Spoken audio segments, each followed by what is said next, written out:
Hello दोस्तों, welcome everyone to dear मित्रों। दोस्तों, जैसे कि रिक्वेस्ट की गई थी कि ma'am introduction to tax structure of India या डेफिनेशन का जो पार्ट है हम लोग के टैक्सेशन में, उसका एक्सप्लेनेशन चाहिए था। काफ़ी रिक्वेस्ट की गई थी, इसकी वजह से मैं आपके लिए वो वीडियो लेके आई हूँ। जिस तरीके से ये रिक्वेस्ट पे मैं वीडियो बना रही हूँ, उस तरीके से आपकी भी अगर कोई रिक्वेस्ट होगी किसके रिलेटेड टॉपिक एक्सप्लेन करना हो, नहीं तो अकाउंट्स का कोई सम एक्सप्लेन करना हो, तो आप कमेंट सेक्शन में जाके बता सकते, पूछ सकते हैं। मैं आपके लिए वो वीडियो अपलोड ज़रूर करूँगी। टॉपिक पे चलते। टॉपिक हमारा है introduction of tax structure in India. हमको पता है कि हमारा टैक्स स्ट्रक्चर इस तरीके से चलता है कि इसका आधे से ज़्यादा पैसा जो है वो गवर्नमेंट हम लोग के हित के लिए काम करती है। हित इन द सेंस डेवलपमेंट के लिए, कि कंट्री के डेवलपमेंट में कुछ पैसा लगा दे, उसके लिए हम लोग का टैक्स स्ट्रक्चर जो है वो बना है। आप सभी को पता होगा कि गवर्नमेंट का एकमात्र रेवेन्यू का सोर्स जो है वो क्या है, टैक्स है। यानी उन लोग अपना इनकम कहाँ से जनरेट कर सकते हैं, सिर्फ और सिर्फ by the way of tax.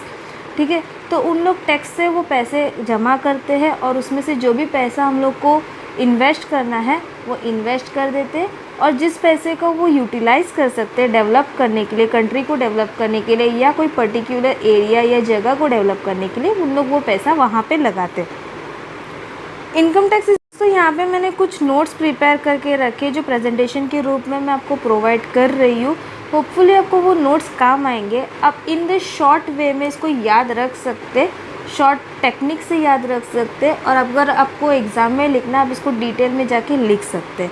Hopefully आपको ये नोट्स काफ़ी काम आएंगे। चलते नोट्स पे। सबसे पहला हम लोग का है income tax is the main revenue source of central and state government of India.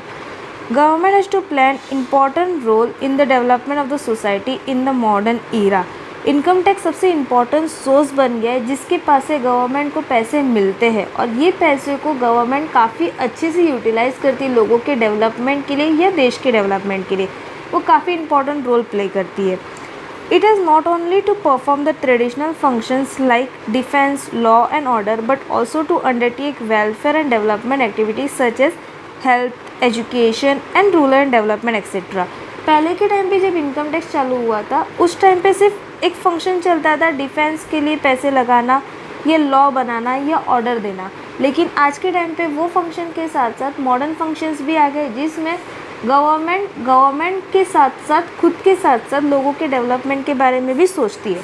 अब वो पैसे गवर्नमेंट में तो लगते ही लगते, लेकिन उसके साथ लोगों के एजुकेशन के लिए, लोगों के कुछ वेलफेयर एक्टिविटीज़ के लिए अगर पैसों की ज़रूरत रहेगी तो वो पैसे हम लोग वहाँ पे भी लगाते हैं। Objective income tax. The basic objective taxation is to raise money needed to the finance government expenditure. सबसे इम्पॉर्टेंट ऑब्जेक्टिव जिसकी वजह से टैक्स स्ट्रक्चर आया है तो यही है कि गवर्नमेंट को कहीं ना कहीं तरीके से फाइनेंस मिले, मतलब पैसे मिले जिसको वो यूटिलाइज़ कर सके। ठीक है। Second, taxes have other objects to as a factor affecting the pricing of goods. They determine what to produce and in what measure. Taxes का दूसरा अलग एक फैक्टर भी है, वो ये है कि उसकी वजह से हम लोग को ये पता चलता है हम लोग को क्या प्रोडक्ट बनाना है और कब बनाना है, और उसका प्राइस क्या रखना है। Third, by taxing the affluent section of the society more, they aim to change the distribution of income and wealth. यहाँ पे affluent section का मतलब होता है richer section। Mostly richer section जो है वो पेमेंट कर दे, और इसकी वजह से जो इनकम डिस्ट्रीब्यूशन होता है वो इक्वल हो जाता है। मतलब हम लोग के अनइक्वल डिस्ट्रीब्यूशन जो चल रहे थे वो धीरे धीरे टैक्स की वजह से इक्वल हो रहे हैं। ठीक है। अब उसके बाद नेक्स्ट टॉपिक है history of income tax. History of income tax can be divided into 3 period. Number 1 1860 to 1885, number 2 1886 to 1914 and number 3 1914 to the date. दोस्तों, यहाँ पे मैं थोड़ा सा टाइम लेके इसको थोड़ा डिटेल में एक्सप्लेन करना चाहती हूँ, आप प्लीज़ इसमें थोड़ा सा सुनिएगा। हम लोग का टैक्स स्ट्रक्चर पहले चलता नहीं था। टैक्स स्ट्रक्चर कौन लेके आया? ब्रिटिशर्स हमारी कंट्री में लेके आए। ब्रिटिशर्स क्यों लेके आए? क्योंकि उनके पास कहीं ना कहीं से पैसे लेके आना काफ़ी ज़रूरी था, उनको पैसे अर्न करने थे। पैसों के लालच में उन्होंने टैक्स स्ट्रक्चर यहाँ पे स्टार्ट किया, जिससे उनको सबसे ज़्यादा रेवेन्यू मिल रहा था, यानी सबसे ज़्यादा उनका इनकम जो है वो टैक्स स्ट्रक्चर से मिल रही थी। ठीक है। और वो पीरियड कौन सा पीरियड था? 1860 से लेके 1885 तक, जहाँ पे ब्रिटिशर्स ने काफ़ी लोगों को लूटा है, अब वो अमीर लोग हो, गरीब हो या फार्मर्स हो, उनको उससे कुछ लेना देना नहीं है। उन लोग जो भी अमाउंट बनाते थे, प्रोडक्शन करते थे, उसका 60 to 70% टैक्स उन लोग ब्रिटिशर्स को पे करना कंपलसरी कर दिया था, जिसकी वजह से लोग और ज़्यादा गरीब होते जा रहे थे। सेकेंड पीरियड 1886 से लेकर 1940 में यहाँ पे कुछ फ्रीडम फाइटर्स आए जिन्होंने ये टैक्स स्ट्रक्चर को चेंज करने की कोशिश की। लोगों के दिमाग में ये बत्ती जलाने की कोशिश की कि हम लोग पूरा पैसा उनको दे रहे तो उसके बदले में कुछ ना कुछ मांगो। तो इसकी वजह से यहाँ पे एजुकेशन, रेलवेज़ वगैरह स्टार्ट हुए, ब्रिटिशर्स ने स्टार्ट किए, हमारे पैसे से स्टार्ट किए, लेकिन वो हमारे हित के लिए, हम लोग की कंट्री को डेवलप करने के लिए स्टार्ट किए। और जो पहले का फेज़ था उससे थोड़ा बहुत इम्प्रूव कंट्री का होने लगा। थर्ड फेज़ है 1914 से लेके आज के डेट तक। आज इनकम टैक्स क्या प्ले कर रहा है, क्या इंपॉर्टेंट रोल प्ले कर रहा है? तो इनकम टैक्स का जो भी पैसा आता है उस पैसों से आधे से ज़्यादा गवर्नमेंट हम लोग की कंट्री के डेवलप करने में ही लगाती है। जैसे कि पहले एजुकेशन कंपलसरी नहीं था, अब एजुकेशन कंपलसरी कर दिया। इतने बच्चों का पालन पोषण कैसे करना है, तो ये जो पैसे हम लोग दे रहे हैं ना उनको, उसी से उन लोग गवर्नमेंट हम लोग का पालन पोषण करती है। उसके साथ मिड डे मील चालू कर दिया। फिर अगर कोई वुमेन एम्पावरमेंट है, उनको चालू करना है, वो चालू कर दिया। संस्था चालू की, बैंक लोन फैसिलिटी चालू की। तो ये सारी चीज़ें हम लोग को डेवलप करने में मदद कर रही है, ठीक है। उसके बाद levy of tax and collection of income tax, किस तरीके से इनकम टैक्स चालू हुआ, उसके क्या रूल्स एंड रेगुलेशन है, हम उसमें ये पॉइंट देखेंगे। सबसे पहला point, income tax act 1961। It provides the structure and administration of income tax. By studying this, one can know which person has to pay income tax, when and how he has to pay the tax. Types of income, their computation, etc. are included in this definition. सबसे पहला point हमारा आया income tax act 1961। ये act हमेशा हम लोग को law में पढ़ाया जाता है, जिससे हमको ये पता चलता है कि कितना इनकम टैक्स हम एक बंदे से कटवा सकते हैं, उसकी कितनी एनुअल इनकम होनी चाहिए, जिसके ऊपर परसेंटेज लगता है। हम लोग के अलग अलग इनकम के ऊपर अलग अलग परसेंटेज रखे जाते हैं टैक्स से, और वो टैक्स के परसेंटेज के हिसाब से हम लोग को टैक्स डिडक्ट करना पड़ता है। तो जब भी हम लोग टैक्स के बारे में पढ़ते हैं तो हमको ये नॉलेज होना काफ़ी ज़्यादा ज़रूरी है। ये अभी हाल फिलहाल में आप तो अभी सेकेंड ईयर बीकॉम में पढ़ रहे हो, इसकी वजह से आपको इतना ज़्यादा डिटेल में नहीं लेके गए, लेकिन अगर आप एलएलबी या टैक्स का कोई एक पर्टिकुलर सब्जेक्ट लेके पढ़ोगे तो आपको ये सारे परसेंटेज बताए जाएंगे, जिससे आपको नॉलेज आएगा कि कितने अमाउंट पे हमको कितना टैक्स पे करना है, कहाँ से पे करवाना है और किस तरीके से पे करवाना है। Okay. Second, annual finance act. It is popularly known as budget finance bill, which become a finance act when passed by both the houses of parliament and signed it by the president. Thus, income tax is a permanent act, whereas the Finance Act is passed every year and its main purpose is to fix the rate of the tax to be charged under the Income Tax Act for that year ending, including the rate of deduction of tax at the source of for advance payment tax etc. Second हम लोग का है annual finance act, जिसको हम लोग budget भी बोलते हैं। अब जैसे हम लोग को पता है इनकम टैक्स पे करना काफ़ी कंपलसरी है, मतलब हर किसी को इनकम टैक्स पे करना ही पड़ता है। अगर वो इनकम कमा रहा है तो उसको टैक्स देना ही पड़ेगा। दूसरा हम लोग का है बजट। इनकम टैक्स हम लोग क्या करते हैं, हर मंथ की इनकम के ऊपर पे करते हैं, और बजट हम लोग का क्या रहता है, साल में हम लोग जितना इनकम कमा रहे हैं उसके ऊपर कुछ परसेंट का टैक्स पे करवाते हैं, उसको हम लोग बजट बोलते हैं, ठीक है। और ये साइन कौन करता है, हमारे कंट्री का जो प्रेसिडेंट रहता है, उसके थ्रू ये साइन होने के बाद हम लोग को पता चलता है कि हम लोग को कितना पैसा पे करना है। अब ये जो है फाइनेंस जो है वो पर पर्सन नहीं होता, वो पूरे कंट्री का रहता है। जैसे इनकम टैक्स पर पर्सन रहता है, जैसे मैं कमा रही हूँ, आप कमा रहे हो, तो आप जितना इनकम अर्न कर रहे हो उसके ऊपर आप टैक्स पे कर रहे हो, वो आपका इनकम टैक्स हो गया। लेकिन हमारी कंट्री जितना कमा रही है और उसके ऊपर वो टैक्स पे कर रही है, तो वो क्या हो जाएगा, बजट टैक्स। इसकी वजह से यहाँ पे बोला गया है कि प्रेसिडेंट साइन करता है, क्योंकि प्रेसिडेंट को पूरा का पूरा हिसाब पता रहता है और उस हिसाब से वो बताता है कि हम लोग को कितना टैक्स पे करना है। और इसके अंदर सब चीज़ इंक्लूड होती है, एडवांस टैक्स या जो आने वाला टैक्स है, वो सारी चीज़ें इसके अंदर इंक्लूड होती है। Third, income tax rule.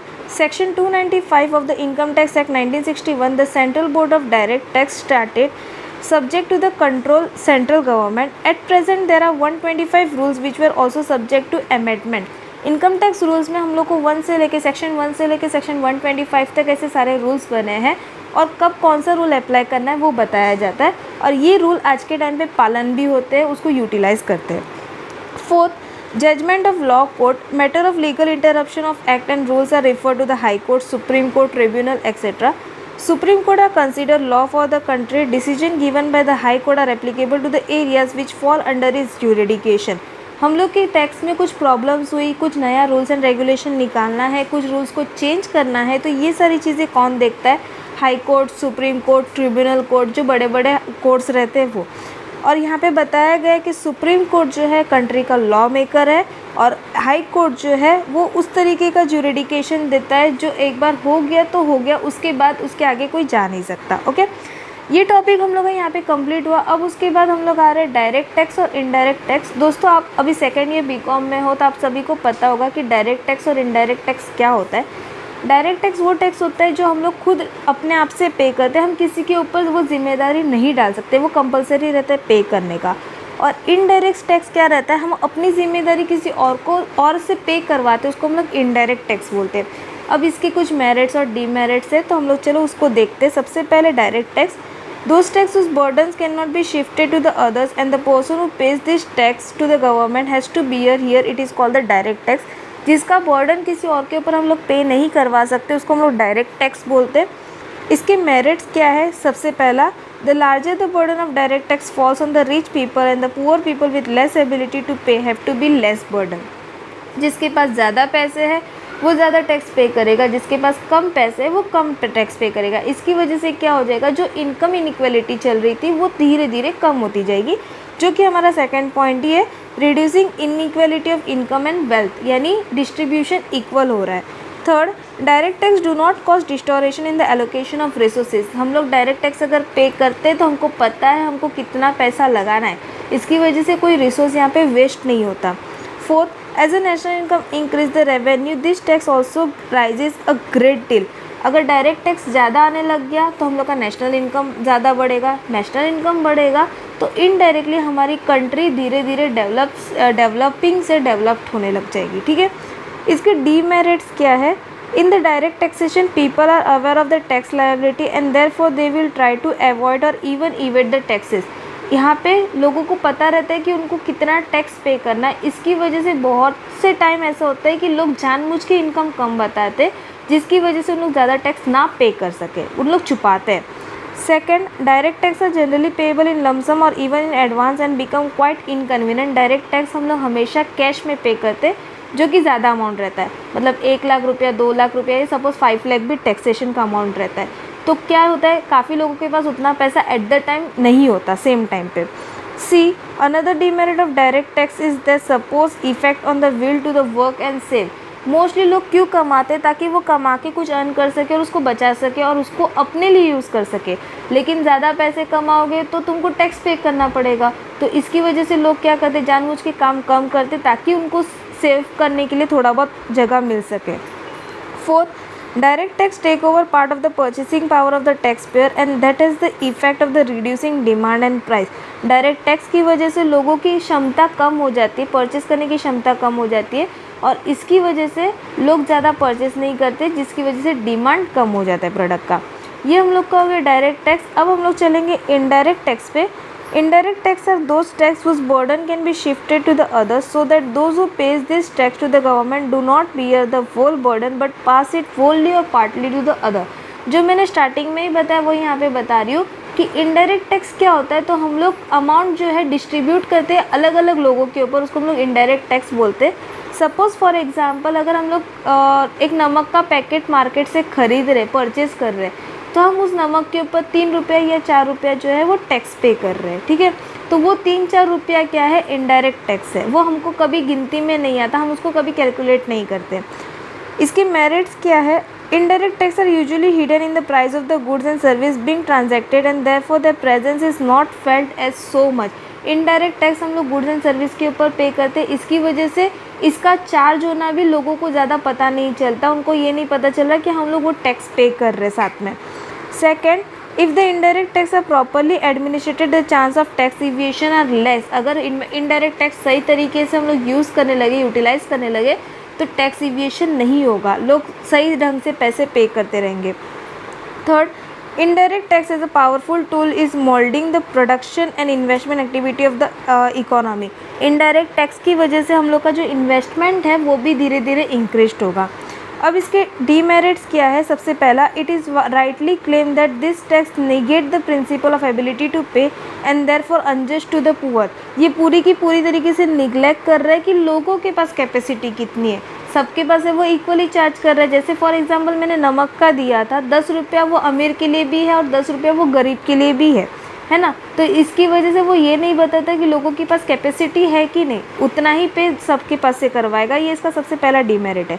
Second, if indirect tax are heavily imposed on the luxurious item, then this will only help partially because taxing the luxurious alone will not yield adequate revenue for the state. Indirect tax ज़्यादा से ज़्यादा किसके ऊपर पे होता है? तो luxurious items के ऊपर। और लग्जरियस आइटम्स कौन खरीदते हैं? जो रिच क्लास है उन लोग। तो इससे गरीबों का क्या फ़ायदा होगा? कुछ नहीं होगा, है ना। वो ज़्यादा से ज़्यादा तो उन लोग ही खरीदेंगे, तो उनके पास ही सामान जाएगा। ये इसका सेकेंड डीमेरिट हो गया। Third, as indirect tax are added to the sale price of the tax goods without touching the purchasing power in the first place, the inflationary force are fed through higher prices, higher cost and wages, again higher prices. Indirect tax जो है directly purchasing power के ऊपर effect कर रहा है। हम लोग आज के टाइम पे देख रहे हैं, हम काफ़ी जीएसटी के बारे में पढ़ रहे हैं, या हम लोग सीजीएसटी आईजीएसटी के बारे में पढ़ रहे हैं। आज हम लोग को पता है, हम कॉमर्स स्टूडेंट हैं, तो हम लोग जीएसटी सबसे ज़्यादा पे कर रहे हैं, ठीक है। तो जीएसटी पे करने की वजह से जो प्रोडक्ट की प्राइस 200 रुपये है, वो हम लोग कितने में पे कर रहे हैं? 300 रुपया। 100 रुपया तो हम लोग का एक्स्ट्रा जा रहा है।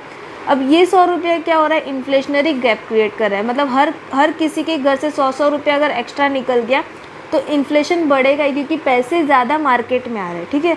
और इनडायरेक्टली वो वेज को इंक्रीज़ करने बोलेगा, वेज इंक्रीज़ होगा तो वापस मार्केट इंक्रीज होगा, और ये इन्फ्लेशन को बढ़ाते रहेगा, ये कभी कम नहीं करवाएगा। तो इसकी वजह से इनडायरेक्ट टैक्स अगर एक तरह से एडवांटेजेस है, तो दूसरी तरीके से वो डिसएडवांटेजेस भी है। तो हम लोग को दोनों को देख के चलना पड़ेगा। तो दोस्तों, यहाँ पे हमारा ये टॉपिक क्लोज्ड हुआ। होपफुली आपको वीडियो अच्छे से समझ आई होगी। वीडियो समझ आई तो प्लीज़ अपने दोस्तों के साथ शेयर करना और डियर मित्रों को सब्सक्राइब करना बिल्कुल ना भूलिएगा। मिलते हैं नेक्स्ट वीडियो में, तब तक के लिए बाय बाय।